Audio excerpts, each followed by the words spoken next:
If everyone could kindly take their seats, and we'll get started with our first panel of the day. I will do a brief introduction on this panel and our moderator, and then we'll get it started. Okay. If everyone could please take your seats. So thank you again for being here today. This panel falls under the theme Science Communication and Public Engagement. Ensuring that all people have inclusive and equitable access to knowledge, science, and information is fundamental to empowering future generations of global citizens as catalysts for positive transformation. To achieve this goal, knowledge must be open, accessible, and effectively communicated for public audience. The projects featured in this panel demonstrate collaborative approaches that bring together scientists and public in sharing knowledge. I now would like to introduce our moderator, Dr. Yensi Flores-Bueso is a Marie Skłodowska-Curie postdoctorate fellow at University College Cork and University of Washington. Her research integrates synthetic biology and AI-driven protein design to create new proteins with applications in health and sustainability. She works at the interface of science and policy to promote open, inclusive, and responsible research systems. She serves as co-chair of the Global Young Academy, representing early career researchers on the UN Secretary General Scientific Advisory Board.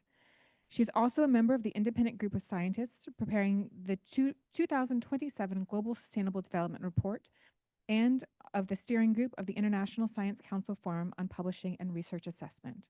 The floor is yours. Welcome, everyone. Thank you for being here to this session on science communication and public good engagement. So inclusive and equitable access to knowledge is essential for empowering people to become agents of positive change. But access alone is not enough. Science must also be communicated in ways that it engages and inspires. And this panel will highlight projects that bring scientists and the public together to share knowledge, build trust, and make science a public good. To begin with, we will hear from Afek Ben Chahed, whose work bridges heritage, open knowledge, and youth engagement. Her initiatives show how access to information can empower communities and preserve cultural identity. Afek Ben Chahed is a Tunisian librarian, Wikimedian, and open knowledge advocate. She founded the Collective Youth Afriques, a youth-led initiative promoting Tunisia's cultural heritage. Through Wikimedia projects such as Wiki Loves Women and She Said campaign, she works to close the gender gaps in access to information and amplify underrepresented voices. Her work bridges libraries, digital platforms, and communities to preserve heritage and promote inclusive youth-driven knowledge creation across Africa. The floor is yours.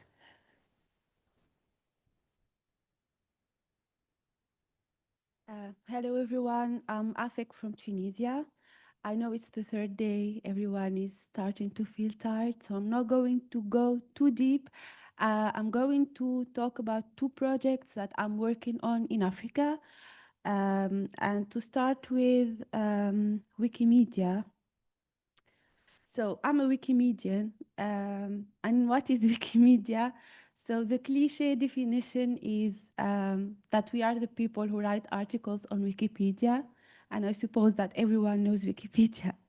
So what we do in Wikimedia is actually very close to what we've been discussing the 2 past days and today. We share knowledge, we verify it, we translate it, and we make sure it's free and accessible to everyone, everywhere. In other words, we make knowledge a public good, something that can use, learn from, and build upon. Wikimedia and Open Science. Wikimedia is a global network project, network of projects. It's not only Wikipedia, we have many other platforms like Wikicommons, Wikidata, Wikisource, Wikicode, and in all it's like 13 other projects. It's built by volunteers. We are not paid to write articles or to add information on Wikipedia. Guided by one principle, knowledge should be free, open, and accessible to everyone. So I'm going to talk about two projects that I'm working on. The two projects are the projects of Wiki in Africa, and they are Wiki Loves Women and Wiki Challenge. I'm not going to read from the presentation. I'm just going to explain in easier words what are the projects. So the Wiki Loves Women is an initiative, and we have under it three main projects. Two of them are the She Said campaign. It's a campaign that consists of adding and improving articles of women on Wikicode, which is the platform of citations on and codes of Wikimedia. So what we do every year during 3 months is that we train people on how to edit Wikicode, and then they train their communities. It doesn't have to be researchers or specialists. Like, it can be anyone that can write, collect, and know the principles on how to add an article on Wikicode. And after 5 editions, we've got more than 27,000 codes added of Wikicode of women from all over the world in 22 languages. The other part of the project is the Wiki Loves Women Folks group, and it is a group of women that we train from 14 countries and France. We train them on different things, not only Wikimedia related tools or techniques, but also other skills and capacities. The best part is like a project that I like too much, which is called Wiki Challenge African Schools. What we do exactly is it's founded by Orange Foundation and Wiki in Africa together.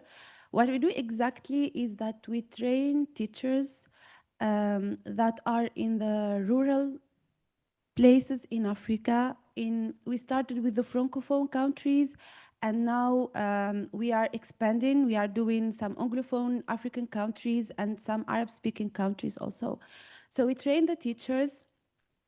Then the teachers train the kids, and they work together on writing articles on Wikidia, the little sister of Wikipedia. So they participate to this contest with writing articles about monuments around them, cultures, traditions, and later there is a jury to select the winners. So over the last years, we had 7 editions of Wiki Challenge, 14 participating countries, 1,216 participating establishments, 792 articles created by the kids and their teachers, 4,098 images and videos added to the Wiki Commons, 112 winning schools, and we won the Open Education Awards for Excellence, as a project. Thank you. It wasn't so good. Looking forward to your questions.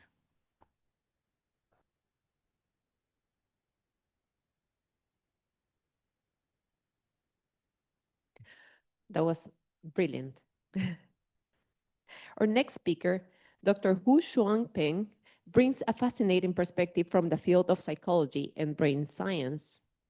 He not only studies how people understand themselves, but also how can we make science itself more transparent, reproducible, and inclusive.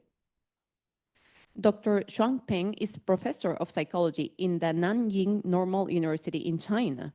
His research explores how people evaluate themselves using behavioral and brain imaging approaches. As an early and strong advocate of open science, he co-founded the Chinese Open Science Network, now engaging over 33,000 subscribers, and serve on the executive committee of this SIPS. Through research, community building, and editorial work, he advances open, rigorous, and globally inclusive psychological science. The floor is yours. Okay, and thank you, Yasin, for the introduction. My name is Chuan-Peng. I'm deeply honored to be here to present the open science in psychological science as well as in our grassroots network. So uh, at the very beginning, I was invited to present the Chinese Open Science Network, but lately I found that there was slow mention about the open science movement in psychological science in the past 10 years. So I decided I also, as a psychological researcher, I have the responsibility to respond our field as a whole. Here's a bit more background about me. As you can see from here, from 2009, I was in psychology. So I have been in psychology for more than like nearly 2 decades. Now I'm also a professor at the School of Psychology. So my real job is doing research regarding human behavior and human mind and human brain. Promoting open science is like a part-time job for me. And my team here also focus on how people recognize themselves, how people know themselves, and we use multiple approaches. I'm not going to be detailed here. In the past two days, I heard a lot of talks about open science. It is obvious that open science means different things to different people, right? With different background, we interpret open science in different way. So when I saw this picture by the UNESCO, the open science recommendation, I only found that open scientific knowledge is somehow related to us. And so if you look at the psychological researchers, when they talk about open science, what does it mean? So actually it means open transparency and reproducible research.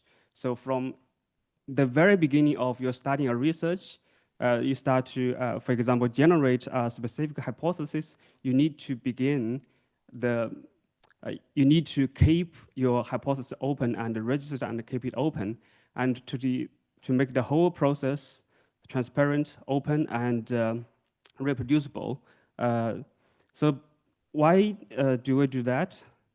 So basically, in the last 10 years, the open science movement of in psychological science to improve every aspect of the research workflow. So why psychological science value open science and transparency and reproducibility? Because about 10 years ago, maybe some of you know that, thank you, we have a huge crisis in our field. So the replication crisis. Basically, over half of the psychological studies published are not reproducible. And also we have like scandal, like massive fraud cases in social psychology. And lately the report saying that because we have relatively untransparent and also relatively low standard for methods. So in the last decade, the psychological science as a whole trying to regain our credibility as a science. So we have a series of methodological reformation. And the leading figure, of course, is Brian Nozick, who initiated the Center for Open Science, was a key figure, I think, in the whole open science movement in sciences. So in that last 10 years, open science in psychology basically covered infrastructure. The open science framework was built by open science, by the Center for Open Science, initiated by psychologists. And we also have interfaces. We started to use R and Python, open source language for data analysis and doing research. We also developed a software by psychologists like JASP and Jammovie for data analysis and among others. We also have a lot of grassroots communities. For example, the Society for the Improvement of Psychological Science Accelerator, Chinese Open Science Network, Reproducibility Network, and so on. And we have a policy change in our own field. We have an academic society policy. We have new journals. They are created for promoting open science and credible psychological science. We also have a new journal policies for the existing journals. So that's 10 decades. Open science movement in psychology can be summarized as like we need to do our work in all 5 aspects. we need to have infrastructure to make it possible, to have a good interface to make it easier, and to have community and a research culture to make it normative and to make it rewarding and to make it required. That sounds very good, right? But all this happened in the developed countries. So all these policies, all these recommendations, all new methods, or almost majority of these new reforms are from developed countries. If you look at the members of these open society, open science communities, most of them are from the Europe and the USA. And if you look at the grassroots networks, most of them are initiated in the developed countries. So even the whole field, psychological science, is evolving. We have new standards. We have a better way to do science. But this was still limited to developed countries. As a researcher, like during my PhD training, I found actually this new methods, these new practices, new standards makes doing research even harder for early career researchers in developing countries, because we were trained in the old way. We have to adapt to the new standard. I found it's kind of a pain, so I decided to raise the awareness of open science and reproducibility in China. So we wrote, with other colleagues, we wrote the first Chinese paper about reproducibility, and then we conducted the first workshop on reproducibility and open science. And from then on, we have a small community, and then we continue because the first workshop was quite a success. So we also created a WeChat official account for open science. So WeChat is the dominant social media software used in China. So we localized, instead of using Slack or other Twitter or this kind of social media apps, we use WeChat. So from then on, we are slowly growing the community. And in 2000, so during the COVID-19, because all of us are stay at home, so we decided to organize a series of online events, including online talks, a tutorial, and a journal club. And then we published a paper in 2023 on a psychological science journal. And our organization is slowly evolving as well. And this year, earlier this year, we published a collection of practical guides for researchers in developing countries. So now, as Yusen just mentioned, we have a WeChat account, which have 33,000 subscribers. We have a website, and we also have Blue Sky account. We organized a series of online events, almost 100 open talks, so talks about open science, and also early career researchers introduce their own research. We also have journal club and open tutorials, which is kind of online hands-on tutorial for teaching early career researchers how to use specific methods. And we also have other online activity. Also because English is quite a barrier for Chinese researchers. So we also translate many materials into Chinese. We have translated one book, The 7 Deadly Sins of Psychology, which is a very nice one about the problem in science culture. And we also have many methodological translations. And we also have like a research project, like meta-research, and we recruit participants or co-authors from our platform. We have once per year in-person hackathon where we try to learn something new and do project together. And even we call ourselves Chinese Open Science Network, we are never alone. So we have quite a strong connection with international communities. We have co-hosted some activity with Center for Open Science. We also have many members join the SIPs, and many of our members are also part of the Psychological Science Accelerator. We also collaborated with open science community in China. For example, the China Archive, the biggest preprint server in China, and the Science Data Bank, a server for POSIT open data. And we also have collaborated with the Institute of Psychology, CAS. So this year, because we are in developing countries, we feel that if you want to embrace open science practices in developing country, you need to do it slowly and use your own way. So we collectively with co-authors from other countries, we drafted a paper. Actually, it's a guide for researchers to do open science step by step. Based on our experience, we formulated a 4-step strategy for embracing open science practices. Firstly, you need to use the existing open resources of software or everything to lay a solid background, solid foundation for your own research so that you can survive in academia.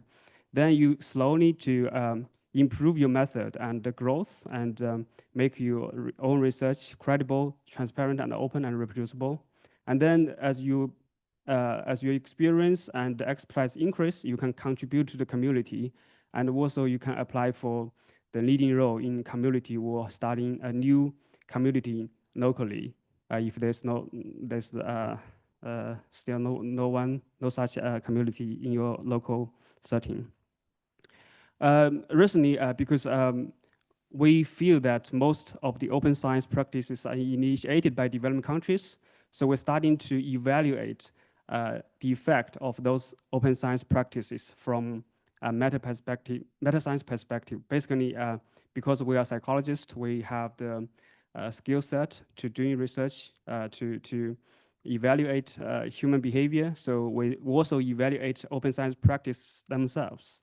So for example, one colleague of one member of Chinese Open Science Network, Dr. Zhi Chen, his team recently evaluated reproducibility of meta-analysis published in the top 4 medical journals and found that many of them are irreproducible. And his team also evaluated the accessibility of the large open or so-called open data set. And they found that many of the data sets are actually inaccessible for researchers in developing countries. Our team also evaluated a new practices in psychological science, which is victim science. Basically, it's like a project, recruit many co-authors from different countries and collect data from different countries. And then they claim that their results are generalizable. But we look into the detail of the participants' information and found that even this kind of study, they include participants from different countries, but these participants are more or less similar. They are all young and highly educated. So so that's the status of COSN, and what's next? We actually thinking about how to move forward. We currently collaborate with other parties trying to launch a new journal called Open Science. We try to be multidisciplinary and with focus on global South perspective.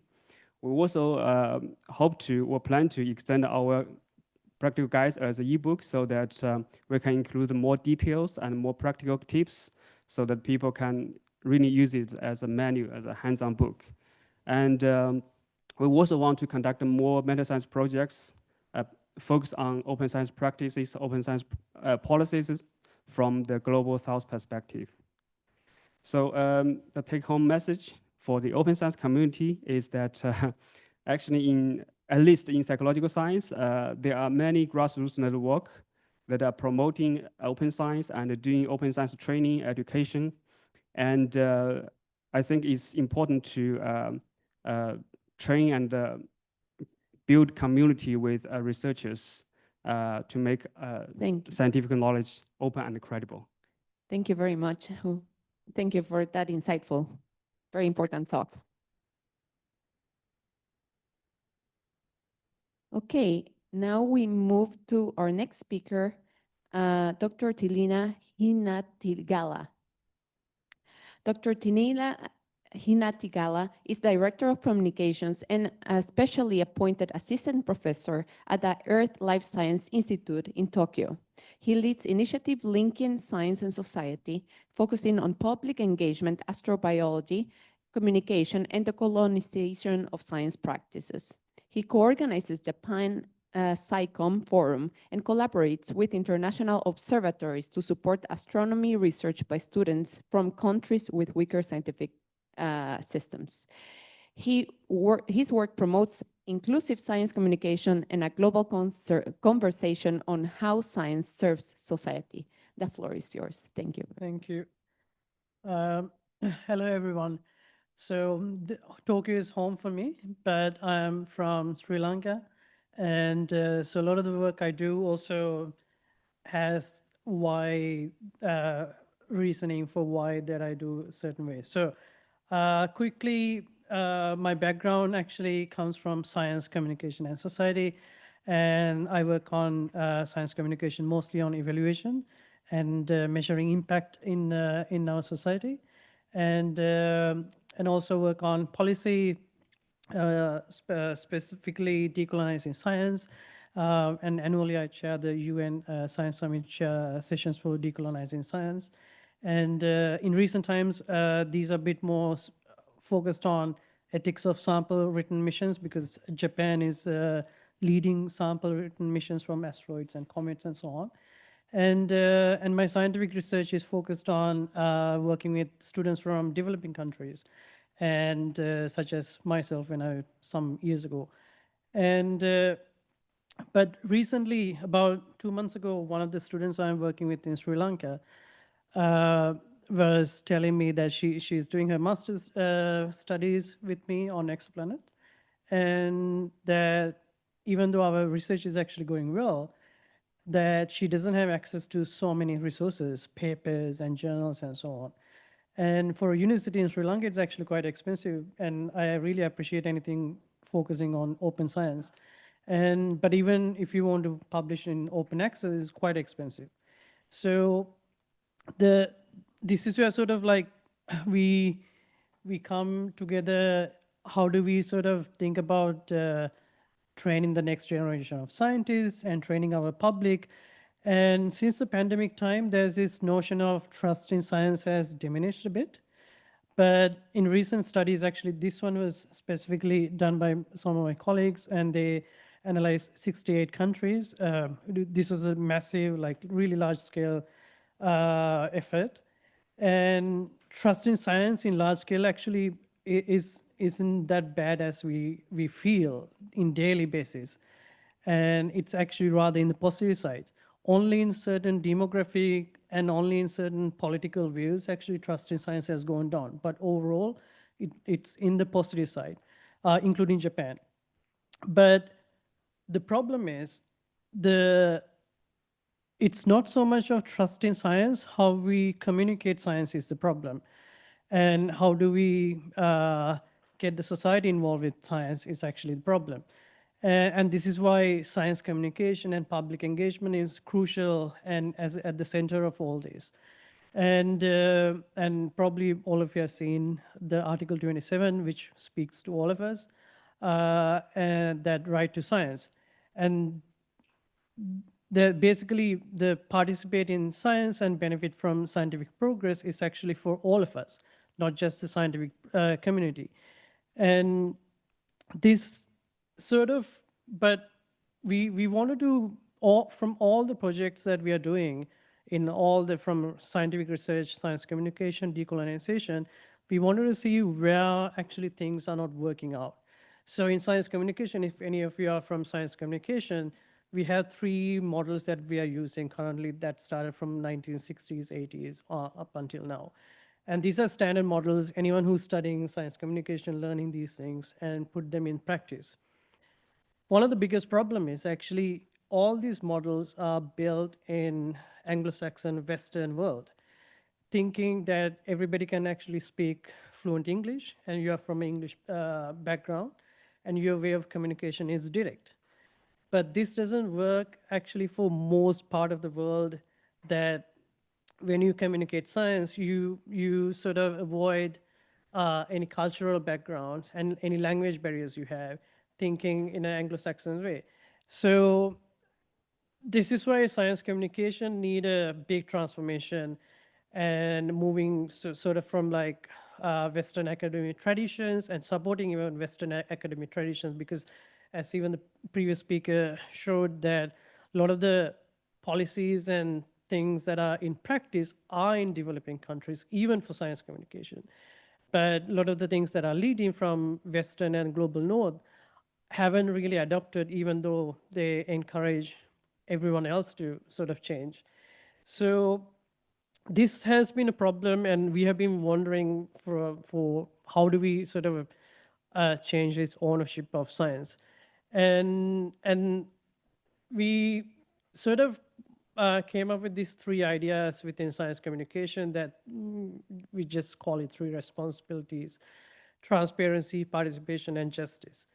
And I'll quickly go through these with some examples. And transparency is actually communicating science in the making. So what is science in the making?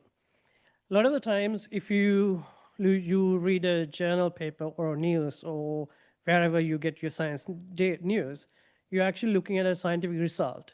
You're not looking at process of science.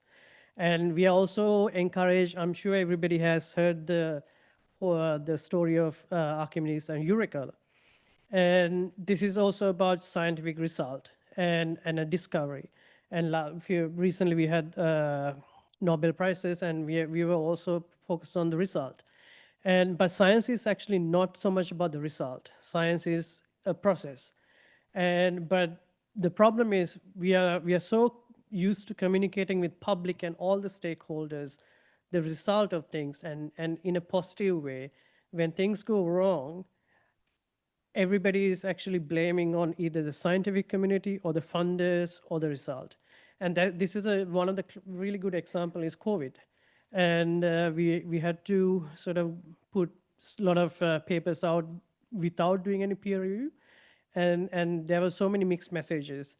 And because we haven't really been trained in our daily life to think of science as a process, even though as a child, you do learn in school scientific process. And so one of the case studies we did, I come from astrobiology. One of the case studies we did recently was they're looking at last 30 years of claims saying we found life beyond Earth. And so we looked at like thousands of news articles, from newspapers and press releases and research papers. What are the claims from big agencies and from like NASA to JAXA to ESA to also reputed newspapers? And these were sort of a lot of claims on signs of life detected, but they're mostly focusing on the hype rather than actual process of science. And these are sort of traces of life ingredients that could potentially help us in the future. So this speculative science is coming across a lot, like especially in my field. So we wanted to sort of find how do we move away from like speculations and teach a bit more participation. And so outreach as a shared ownership is one of the other pillars that we are focusing on, that instead of focusing on the result, we sort of do outreach during the whole process of scientific understanding. And then this sort of makes the publics not just an audience, and they're part of the whole scientific process as a stakeholder. And the other thing, the third pillar actually that we wanted to focus on is justice. That so far, unfortunately, that 90% of the scientific publications are in English. And in Japan, we even have a journal for science communication, and they publish amazing research papers. But a lot of the science communication around the world actually doesn't know what's being published in Japan because that's in Japanese. And so we do need to find a better way of actually translation as a part of this publication process.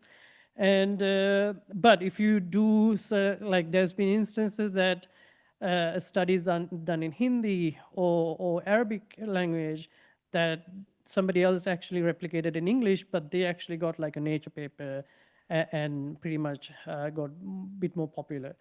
So we need to sort of focusing on reshaping science, that if you think of access to sort of science and science communication has that access is actually, I can read it.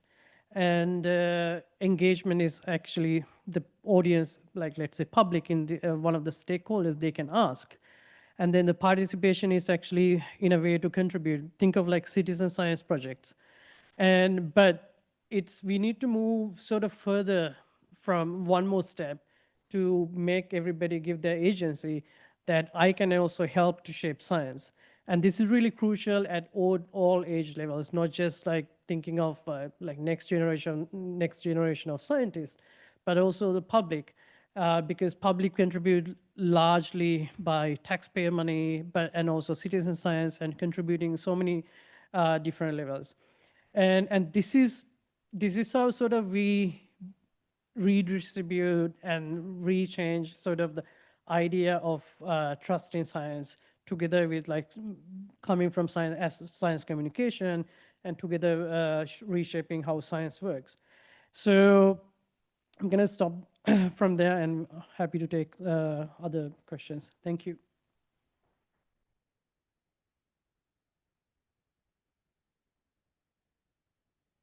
Thank you very much. It's been a really interesting set of projects, and I'm really impressed, and I agree with all of you. I learned a lot from you today, so it's wonderful to be here. Does the audience have some questions that may ask? Do you want? Yes. Otherwise, I have some questions for you.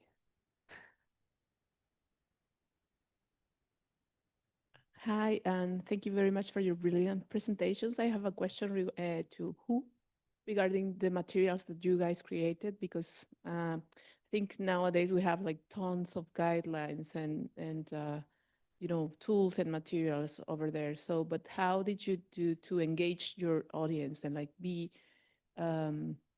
more more connected with them and bring them to your tools, and maybe I don't know if they contributed also to create it, or to if you receive feedback to improve the materials and so on. Okay, I think this is an excellent question. So our perspective is that make our material useful for researchers, for our audience. We don't really so teach the general principles or something like a slogan. We talk about very practical, useful skills so that we can, for example, we just give a list of data set that are available. They can reuse for their research. And we teach very specific statistical methods. They can apply to their own research. Or new methods, just publish somewhere. We invite the author to give a tutorial so that they can enhance their statistical inference. So we make our tutorial and everything practical and useful so that especially in early career research, they can immediately apply these methods, these things to their own research. So that's how we attract the audience. Yeah, thank you. Hello, my name is Maxwell, and I'm also coming from Ghana. I'm also a Wikimedian, but my question specifically will go to the professor from Nepal. You were more focused on communication and the fact that you said that the public are stakeholders when it comes to your work. I, over the years, have also worked with a lot of communities, but we also realize that most of the knowledge that are taken from some communities that may not even fall under the English category is like extraction of the knowledge, and then the scientists would publish it without even these people having access to the recommendations or the actions or whatever the results are. So it's like we take the knowledge, we publish, and that is it. So how then do we integrate, or how then do we try and create an entry point practically by putting them through the process so that even after you publish and whatever, that it wouldn't be like scientists are having conversations without the people that produce the knowledge. So in that regard, what are some of the things that you'd say to a practitioner like me? Thank you so much. Thank you. I'm from Sri Lanka, by the way. Thanks for the question. And just like you, I had to deal with so many things, not just for my field, even my colleagues back home, very close to you, a good example is that marine biology, that there are sciences you need samples, that you need like things from physically to study. And so what do? You go to a country where you can access these samples, access this knowledge, and maybe that country doesn't actually have the resources to do analysis, right? Marine biology is a big area for this, where a lot of the people with money go to tropical countries and gather samples and then take them back and analyze. And there was an incident like in Sri Lanka that some very Ivy League group of researchers went on a holiday, not even for research work, and gathered some samples and brought them back and published in a very popular journal. And this broke so many laws and policies. And one of the things actually they sort of did after that was to build and this is just for publication, that now in some of the big publications, check the ethical usage of analysis samples that you, with the country that you brought them from. I think that's a good way to look at it. And the other example I can also give is that sort of enforce your local policymakers. It's easy to say this. It took me like 10 years to even get something simple done. One of the problem is I'm not there, so I'm trying to do it remotely. But policies are still the way to go to reinforce something. And definitely work with lawyers. Even you don't have to sue somebody, but having a lawyer in your side makes a big difference. Thank you. And echoing, thank you so much for the great presentations. My question is related to the presentation about science communication. And I love the idea of reshaping science communication and going from, as you said, from asking to really more than participation, reshaping what is the agenda of science. What do you think is the role that the new generation of science communicators should have in this agency, like a call to action that you are asking, and especially the science communicators that have all the power of the media nowadays? Thanks. And the role of the next generation is something I'm constantly thinking, because I teach also science communication. One of the problem is that a lot of the younger generations are aware of the changes they need to do. And you can see this is quite vividly visible even in politics, like the protests in Sri Lanka, protests in Nepal, that youth actually took things into their hand. And this is also very similar in science. If they don't like something, they would actually want to move on. The problem is, it's actually not them. It's mostly how us, I would say, to be blamed, because we are teaching the same way we are teaching 10 years ago, 15 years ago. Every single student in college right now was born after 2000. And so you are trying to teach in a method that was invented like decades ago. And these are not these students are not consuming knowledge the same way we are thinking. I think that should be the way to change first, that how we teach science, how we sort of engage with the youth has to be changed. We have to change rather than asking them to change. Yes, of course. Yeah, so I would also want to add a big trend as like like you just said, reshaping the knowledge, because we psychologists and psychiatrists, we study human being. So we definitely need to co-create knowledge with them. That's a new trend in psychology and in psychiatry. Yeah, but for mostly current psychological science and psychiatry is from Western world. It's quite different from the other place. So we developing countries actually need co-creation this kind of knowledge more. Yeah.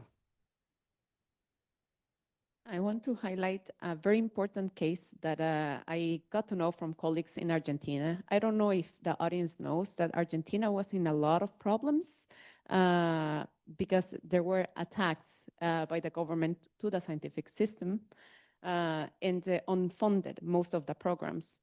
And the Argentinian scientists have been fighting this for the last couple of years. And there was an expedition near Argentina in the deep sea, and they discovered 40 different species. The scientists that went and did this expedition broadcasted in Argentina this expedition, and they discovered this very nice, fluffy pink fish. And that captured the audience, the public in Argentina, attention so much that they started marching with the scientists to refund research in Argentina. And you know what? Laws passed to protect Argentinian science. So science communication and the way we engage the public is extremely important for science systems.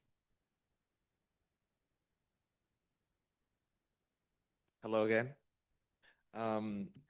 Yeah, taking a point from what you were saying, how we do education, like we're using in most of the world 19th century infrastructure with 20th century professors teaching 21st century students in a context that is not the same where of the models they're using for educate. With AI is more evident right now. And I'm really glad that we have like Wikimedia and the open science and all of these things together, because as you were also speaking about how scientific communication is a really important part of the scientific process, as we have the system right now put on for science, we are not recognizing scientific communication as an important part of the process.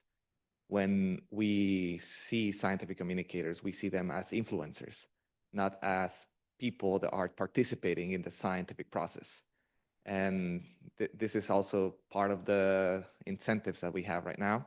And I would love to see a collaboration with Wikimedia and the open science frameworks that we have in maybe Chinese Open Science Network or open science frameworks that make it so our scientific communication can be translated from the academic point of view to the general public, but with references, so that Wikipedia can have actual references to not just papers, but to the individual the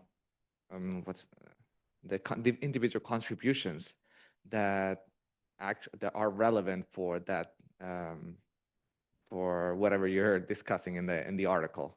So that it's not just like, yeah, you can read it in this book, but exactly which phrase is telling you this, so that we can have a little bit more traceability, so that if people want to know more about it, they can have this kind of thing. So yeah, that was just a comment, and thank you for your talks.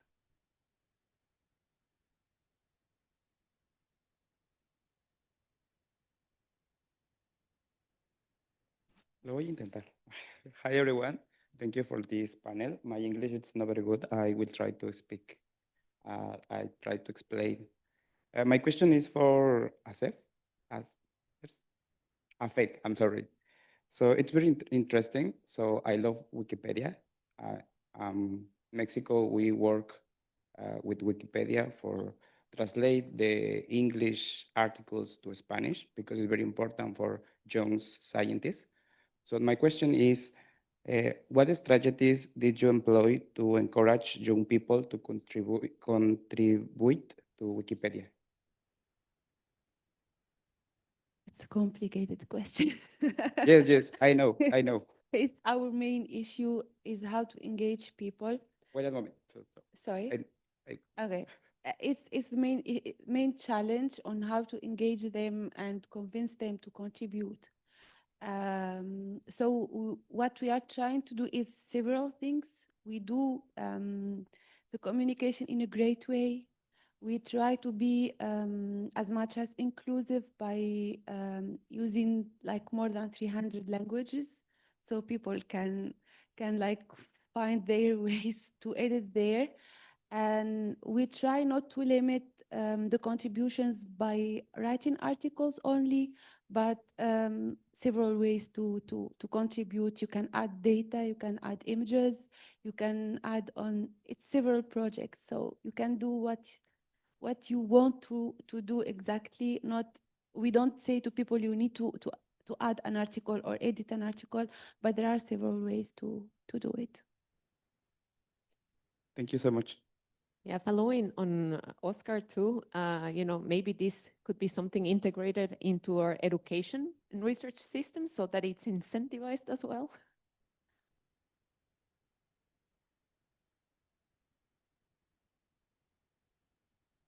Okay, so I have many comments on that, but I will ask the question from online.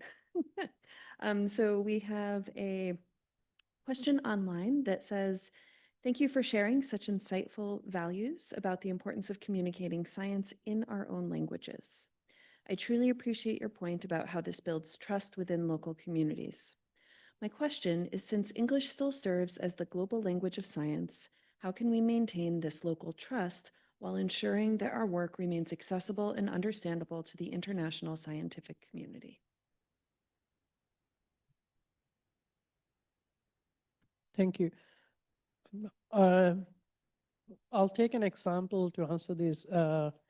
Ayurvedic medicine from South Asia is one of the most prominent medicine practice for many centuries.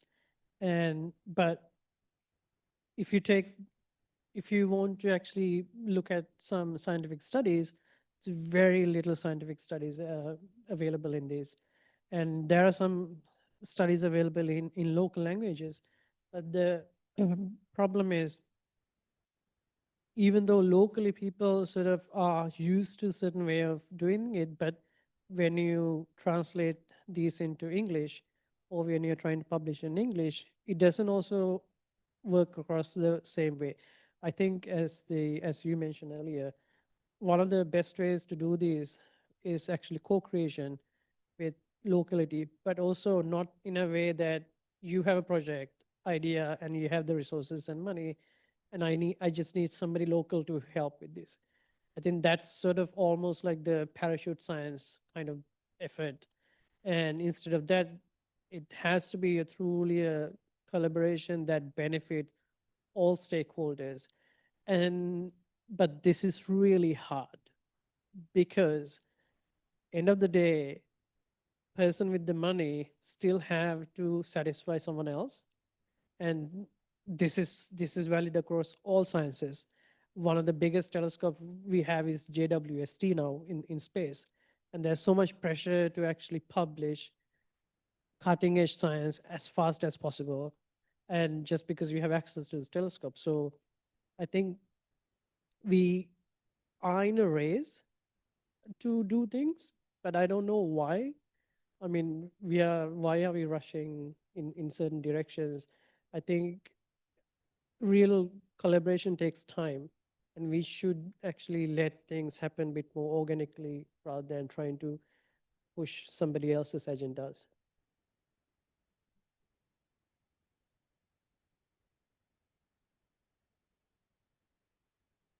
So good day again. I would just like to tell everyone I will be asking 2 questions, so I hope that is not a problem. So my first question would be for Afek. So my question to you would be, since the projects that you were talking about earlier mainly are focused in developing countries in Africa, correct? Some of them are, right? What would be like a obstacle that, like a really big obstacle that you faced when starting the initiatives in these places? The first thing is teachers. I mean, do you mean the 2 projects together? Yes. Well, we have many Yes. issues. We have internet issues. And that's why we started, like Maxwell is here, he's going to work on that. So we share with people to have a look on what is on Wikipedia as examples to follow on. We have the offline version of Wikipedia downloaded in a small machine, let me say it, and like we can connect it to the laptops or PCs, and we can read. We have the problem of references. So people, when they hear that all the information you need to put on Wikipedia need a reference, they stop getting motivated to participate, because it's very complicated sometimes to talk about a small monument around you and you don't find about it any reference to add the information. So people do not feel motivated anymore, and they stop like want to participate to the project. Those are the two mainly ones. Okay, thank you. And my next question would be like a question for the open panel. Anyone can go ahead and answer it. So a very big excuse that I hear a lot of professors in university using when it comes to accessibility to research articles and journal articles and whatnot is that the reason why it's not accessible to the open public is because of the fact that the general public would not be able to understand the results and what the actual process of it is because of the highly technical language that's used. The whole purpose of us studying in university is to learn that technical language, right? And so I was wondering, do you think that excuse is based in a valid assumption? That would be my question.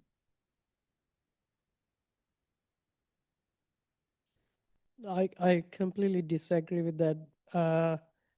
The reason we have these websites that are sort of given access to certain papers is that many researchers around the world doesn't have access to these papers, and these are research papers are not meant for publics, but definitely for students and other researchers from different countries. There were times before these websites became public, while I was in Netherlands, that my colleagues from other countries would email me continuously, can you send me this paper, and so on, because they just don't have access. I think that this is actually a reason that why this certain generation in scientific academia need to change, because their mind is the way of thinking is a bit too outdated and not actually in touch with the reality. So this is sort of way I would encourage you, even people, to collaborate with other researchers from developing countries is not many reasons. Like, one is that giving access to them, opportunity, but also you get yourself humbled that this person actually have much less resources than you, but able to do this, and you have these sort of resources within your grasp. Like, I am in such a privileged position to work in Japan, but I cannot imagine living in Sri Lanka if I had the same job, if I would be able to do the same amount of output. Definitely never. So I think certain generations have to change. I would definitely agree with that. And I think that we should become better at communicating our research, even within our communities of researchers, because sometimes it's unintelligible, even for disciplines that are similar. And if we want to have more transdisciplinary, indeed interdisciplinary research, then we need to explain our research in a way that other researchers, specialists in other fields, can also understand it. Do you have a question? Yeah.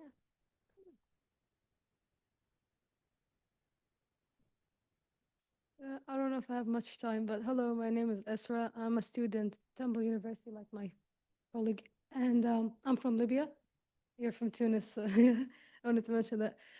This is more of a comment than a question, and I apologize if it may seem silly, but whenever I'm asked to write a research paper for by a professor, and I'm looking for sources or like articles or books to get these like citations from and whatnot, I find most of them in Arabic. like, because that's the language I read with and I study with. And all the books I've read are in Arabic, at least 90% of them. And when I ask the professors if I can use it or like cite from it, they tell me I'm not allowed to because of the language and like language barrier.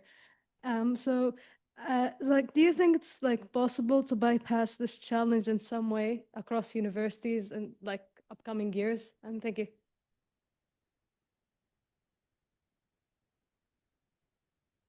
I do hope so. I think it's a problem of attitude, really. It doesn't have any scientific basis. So yes, I hope. Sorry, can I also add quickly? One of the problems is definitely that's something we should push. But for example, if you're writing a grant and you have a specific form given and there's no other choice than to add your input in English. And in a way, we are far behind of trying to understand. But I hope certain ways of using AI will change this in the future. And that's sort of my hope of like how AI can, academia can benefit from AI. Yeah, my question is about the guidelines that you have produced for open science practices for developing countries researchers. And I'm wondering, how are they different from developed countries researchers? I understand if these are guidelines for a specific institution, because then it differs really depending on the institution. But in general, if one would to issue guidelines for open science practices, if you could just explain to me, where was the biggest difference developing countries versus developed countries? Yes, thank you for this question. I think it's frequently asked. Actually, when we frame our guideline, we sometimes frame it in developing countries. Sometimes we call it like a resource limited settings, because we know that even in developed countries, there are some researchers, they still do not have the resources. But we want to emphasize that majority of the researchers in developing countries, they do not have the necessary resources for doing research because of the financial and the infrastructure and many reasons, even the language barrier or the geographic distance. For example, I as a researcher in China to attend the conferences, I always need to take extra time for apply for visa. But this is not a problem for many developed countries because they can just go there and enter the border. And what's language barriers? So we think that the resource, the problem of lack of enough resources is more a problem for researchers in developing countries. Of course, sometimes researchers in developed countries will share the problem, but they can also check our guideline. Thank you for your question. Hi. So I'm going to break protocol and ask a question. So we've been going through discussions for 3 conferences now. This is the 4th one. This is a very informative and insightful panel. What I wanted to ask is, we I think constantly come back to this necessity to change culture, change the culture of research incentives, change the culture of how senior scientists and early career scientists do science communication. How do we change culture? I mean, what are the priorities that we should put forward to change this culture? We hear about the scientific outputs of the Global South. We saw this wonderful image that I have been using in my presentations in the UN as well, of how the scientific output of the Global South, what should be called the global majority actually, is underrepresented. How do we change this culture? Of course, we understand the industrial surveillance system that we heard about in this conference. How do we go forward and change the culture? This is, I think, something we can do.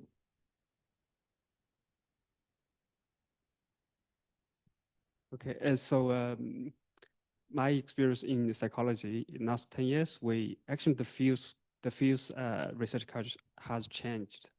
So like 10 years ago, replication study will be never accepted. But now people say, okay, even it won't be published in top journal, but still acceptable.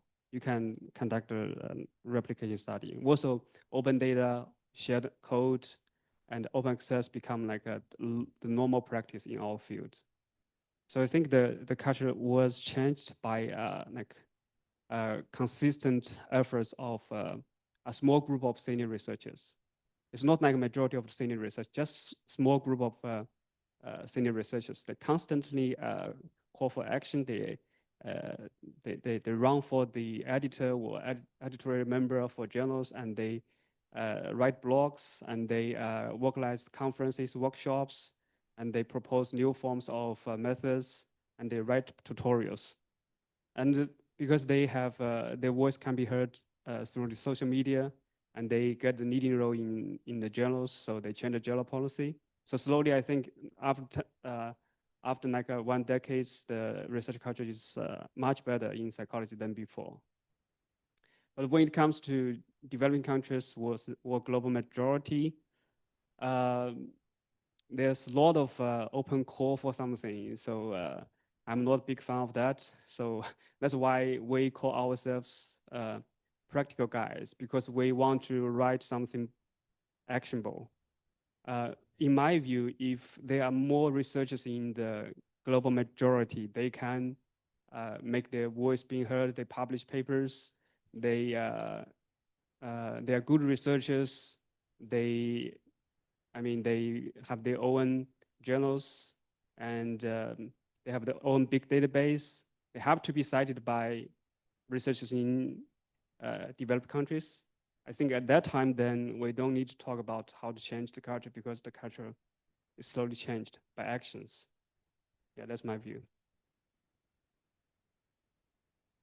I think, well, it was presented by, a message by Brian Nosek.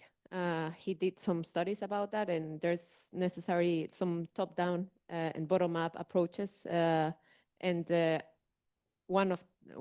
of this is like top-down, changing the funding systems, talking to those who fund the research. And there are strong initiatives for changing the incentives, of our research culture. There are organizations that are aiming for this. For example, Coara is a strong one that it's 3 years old in December, and has more than 800 organizations by now signing their agreement. For example, we also need like the bottom-up approach. And in this case, I am very happy to be part of the Global Young Academy. It's a community of early career researchers. And I have felt that early career researchers are driving a lot of change, in the research culture. And one thing that is important that I have observed that drives this, it's when early career researchers come outside their bubble of research, and they start interacting with other ones from other research fields. And then they start questioning practices or how they communicate this field. They start engaging in transdisciplinary research. And then it becomes a different way of thinking and trying to approach problems. And they start caring a lot more than their own small citations in their community. They start engaging, for example, in society, and they see that they have a chance to change the system, and that empowers them. And if you empower the bottom up, then you have persistence approaches. And I think that supporting this is important. Thank you. Not going to give a solution. I'm just going to answer from my personal point of view. And I'm going to use a French word. I don't know the translation in English. It's vulgarisation, maybe a popularization of, yeah. I mean, I think it makes the researchers want to give more, and the open public want to receive more if we make it easier to communicate between them. So it will change all the mindset that is existing now. That's all. Yeah. I think the scientific culture changes when we change what we say, what's actually valuable. So right now, we are sort of encouraged to publish as much as possible and publish in reputed journals and so on. And also, if you do some outreach as a scientist, it's more of a hobby and your personal interest, and it's not really rewarded. And a lot of the universities, it's not sort of part of your evaluation. And even in Japan, if you get the annual grant system, kakeni, you have a certain amount of money that can go to dissemination. But this dissemination can be like creating a website or creating a flyer, a very simple thing. And it's not highly sort of looked at as a valuable component of the research. So we need to also change what we say as what value. I think when we decide what's actually valuable, that changes our scientific culture.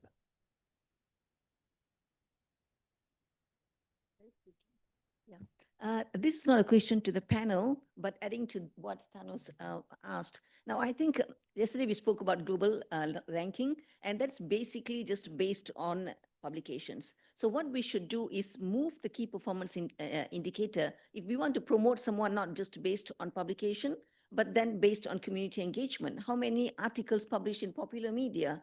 And of course, credible articles, research outcomes, how much of community engagement has been done, how much of community support has been given for grassroots innovation or upgrading grassroots innovation, but now it's all just purely on publication. So I think that has to change. Thank you so much. Yes, a diversity of research outputs and research career paths also. Yeah, so actually, in my last slide, I haven't showed yet. I want to also present a different view from researcher. So we have recently a researcher in psychology. He has a blog called "It is you, it is not the incentive that something."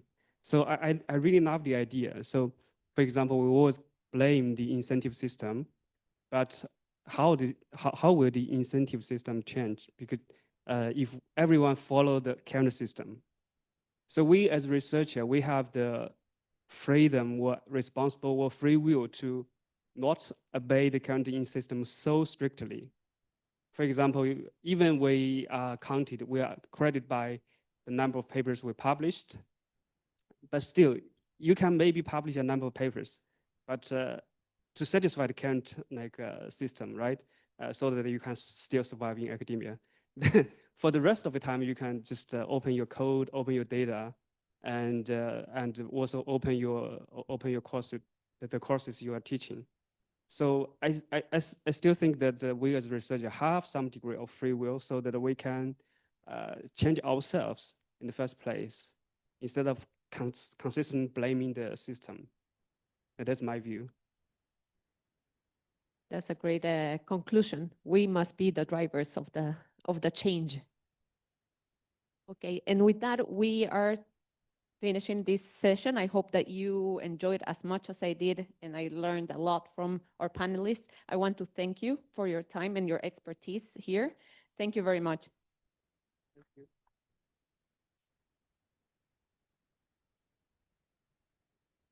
And I would like to welcome you all to lunch hour. We also have some refreshments and coffee right outside these doors. We welcome all of you to join us. They are offered by the International Federation of Library Associations and Institutions. So please join us right behind these doors. We'll open them in just a moment. And please be back promptly at 1:55 p.m. So make sure you eat your lunch and be back promptly 1:55 p.m. Thank you.